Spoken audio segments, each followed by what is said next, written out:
హీరోల ముఖ కవళికల దగ్గర నుంచి అన్నీ గమనించి ఇమిటేట్ చేయగలిగే కెపాసిటీ ఉండి మీరు ఏ సౌండ్ ఎక్కడి నుంచి ఎవరు ప్రొనౌన్స్ చేస్తున్నారో అప్పుడు అంత సూక్ష్మంగా గమనిస్తారు. కానీ పాట విషయంలో మాత్రం మిమ్మల్ని మీరు ఇమిటేట్ చేసుకున్నారు కానీ మరొకరిని ఇమిటేట్ చేయలేదు. ఎలా సాధ్యమైంది మీకు? చాలామంది ఇవాళకి కూడా దశకంఠుడని అదని ఎవరికి కావాలంటే అలా పాడతారని. కేవలం కమెడియన్స్కే నేను మిమిక్రీ చేశాను. ఇది కాకుండా మిగతా హీరోలకి ఒక నాగేశ్వరరావు రామారావు గారికి తప్ప, రామారావు గారికి పాడుతున్నప్పుడు ఎక్కువ గంభీరం తెచ్చుకోవడానికి ప్రయత్నించాను. ఆయన త్రో ఆఫ్ వర్డ్స్ ఉంటుంది కదా, కొన్ని చోట్ల ఎక్కువ ఒత్తులు ఇస్తారు. ఏం చేస్తున్నారు బ్రదర్ అంటారు. సో పాడేటప్పుడు ఎలా ఉంటుంది అని పాట చెడిపోకుండా, అది మొత్తం అలా పాడితే అసహ్యమైపోతుంది పాట. ఏం చేయాలో దానికి లైక్ చిత్రం బళారే విచిత్రం ఇలా పాడితే ఆయనకు నప్పదు. దుర్యోధనుడి పాత్రకి ఒక్కొక్క గాంభీర్యం, చిత్రం ఐ భళారే విచిత్రం, కొంచెం ఆంగికం ఆయన ఊహించుకోవాలి. ఇప్పుడు అది ఆటోమేటిక్గా వచ్చేస్తుంది అనమాట. అలాగే నాగేశ్వరరావు గారిది చాలా సాత్వికంగా అలా అంటి ముట్టనట్టుగా అలా వెళ్ళిపోతుంది అనమాట. అది దానికి తగినట్టుగా we have to make our cells the way he pronounces certain words. ఈ మధ్య నేను మహేష్ బాబు పాడిన పాటలు కొన్ని వింటే అసలు నాకే ఆశ్చర్యం వేసింది అనమాట. I knew what I have to do to that boy. పర్టికులర్గా అతనికి పాడుతున్నప్పుడు I have to cut all my bass. రికార్డింగ్లో కట్ చేస్తే వచ్చేది కాదు, అది నేను పాడుతున్నప్పుడే రాయాలన్నమాట. గారం చెయ్యన నయగారం చూపన తలలా సిగ్గుపడకే కాంచన. ఇంతకంటే ఎక్కువ బాడీ ఉండకూడదు వాయిస్. ఆయన వాయిస్ మ్యాచ్ చేయాలి, లేకపోతే కొంచెం ఇబ్బందికరంగా ఉండదు. కిషోర్ వాయిస్ ఎంతలా ఇంత బాడీగా ఉండదు. Who cared? చెవికి ఇంపుగా ఉందని వినలేదు పాటలు. ఘంటసాల గారి వాయిస్ బాగా భారీగా బాస్ అయిపోయింది ఆయన ఆరోగ్యం దృష్టితోటి.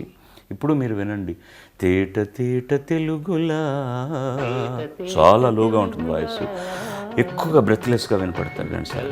ఆ పాట నేను పాడలేను వదిలేయండి అన్నా కూడా మాకు మీ గాత్రం కావాలి, టైటిల్స్లో ఘంటసాల పేరు కావాలి.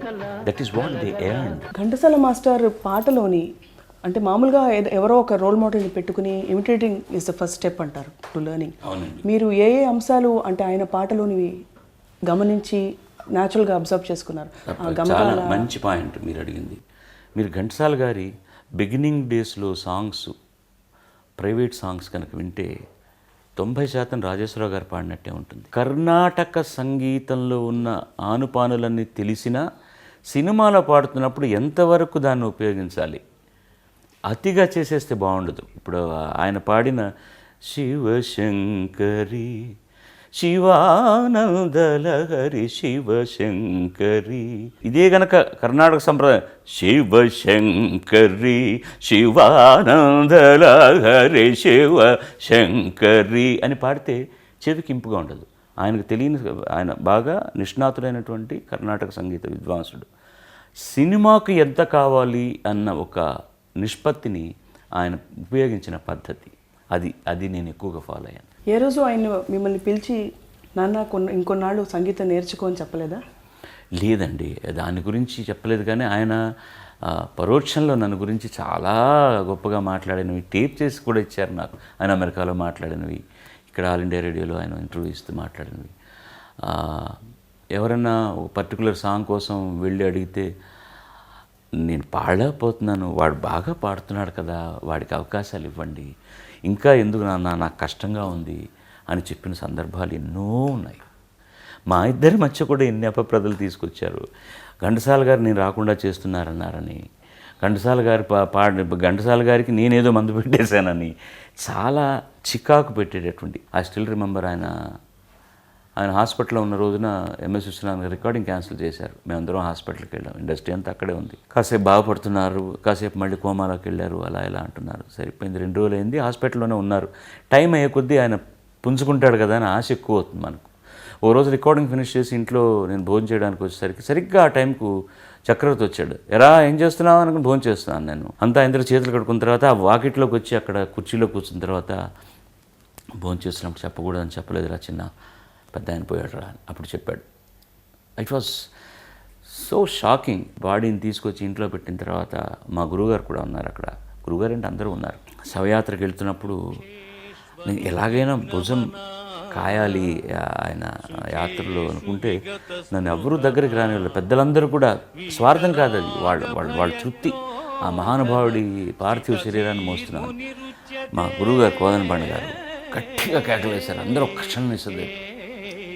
ఆయన అన్నారు, ప్రపంచం అంతా తెలుసు, వాడు ఆయన వారసుడయ్యా, మోయినవ్వండి వాడిని అంటే అందరూ తొలగి నాకు అప్పగించారన్నమాట.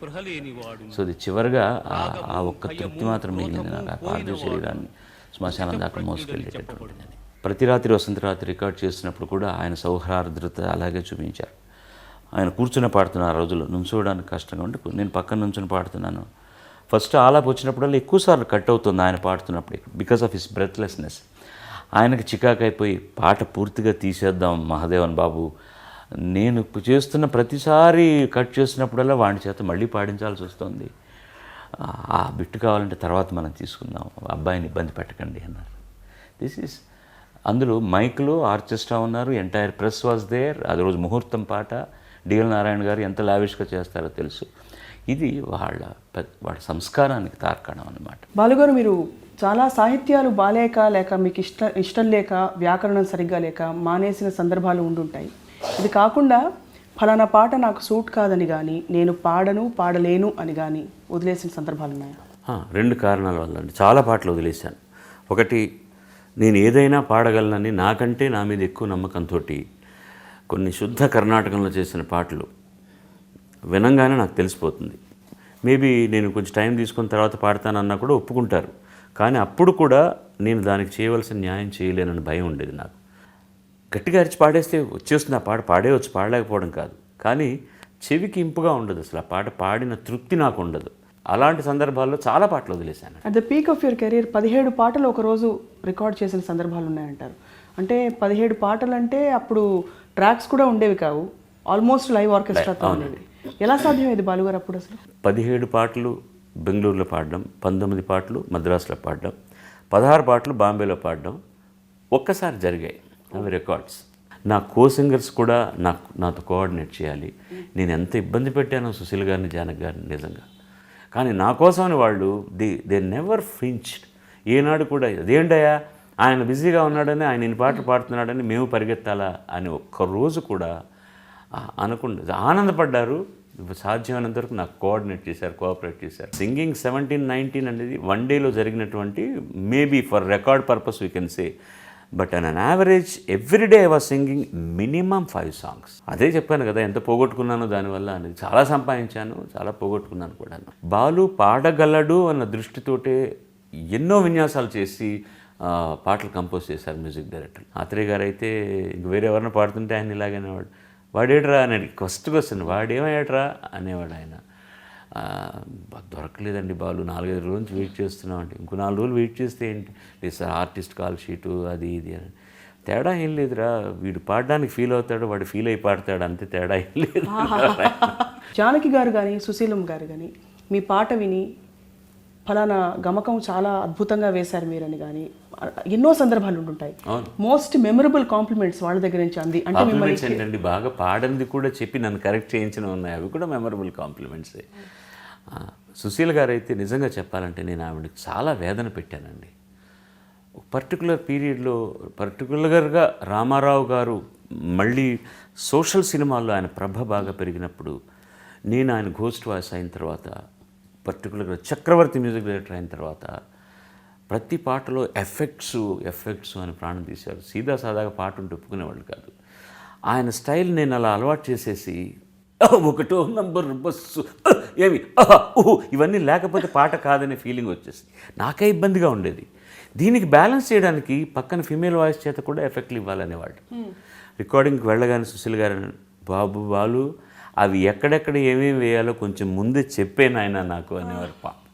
హాయిగా సీదా సాదాగా పాడుకుంటున్నాడు. అటు ఆ తల్లికి కూడా నేను అన్ని కష్టాలు ఇచ్చాను. At the same time like Janak గారు అంటే నాకంటే ఒక మైల్ ఎక్స్ట్రాగా ఉండేది ఆవిడనమాట.